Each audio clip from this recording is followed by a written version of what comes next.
डीजेसे आणि व्हीएसआर कंपनी विरोधात गुन्हा दाखल होण्यासाठी गेल्या 1 तासापासून रोहित पवार हे बारामतीमधील पोलीस स्टेशन येथे दाखल झालेले आहेत। एकंदरीतच जे पोलीस स्टेशन येथे पोलिसांशी ते 1 तासापासून चर्चा देखील करत आहे। मात्र रोहित पवार यांचे वडील आहेत राजेंद्र पवार हे पोलीस स्टेशनच्या गेटलाच ठिय्या मांडून बसलेले आहेत। त्यांच्यासोबत अनेक कार्यकर्ते आहेत। आपण त्यांच्याशी दादा काय सांगाल? 1 तासापासून काय मागणी आहे, काय सांगाल? मागणी जी चालली गेले 15-20 दिवस झाले आज रोहितदादा मांडतायत, त्याप्रमाणे इथं हे बारामती हे होम टाऊन आहे अजितदादांचा, तर इथं त्यांना न्याय मिळावा त्यापेक्षा बाकी काहीच मागणी नाही। दादा एकंदरीत गेल्या 1 तासापासून चर्चा सुरू आहे। काल देखील मरीन ड्राईव्ह येथे रोहितदादा दाखल झाले, तिथे देखील गुन्हा दाखल करून घेण्यात आला। आता देखील 1 तासापासून परिस्थिती तीच निर्माण झालेली आहे।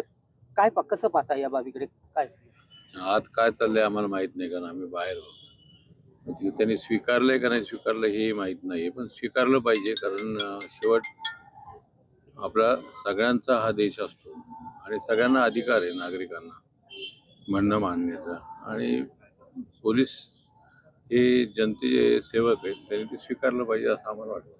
दादा एकंदरीत राज्यभरात कार्यकर्ते मोठ्या प्रमाणात एकत्रित येत आहेत। राजकीय विरोधक असतील किंवा सत्ताधारीमधील देखील याची मागणी करीत आहे, जोर धरत आहे या मागणीला।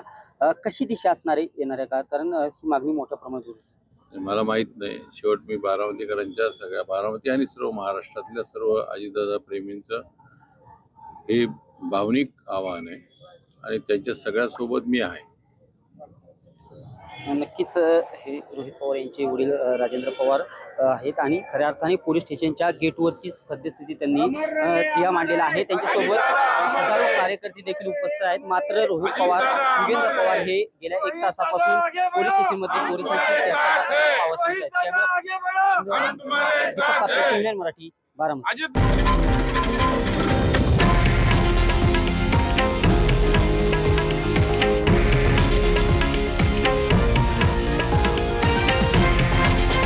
हे आहे देशातील नंबर 1 न्यूज नेटवर्क आणि आपण पाहत आहात TV9 मराठी, एकमेव।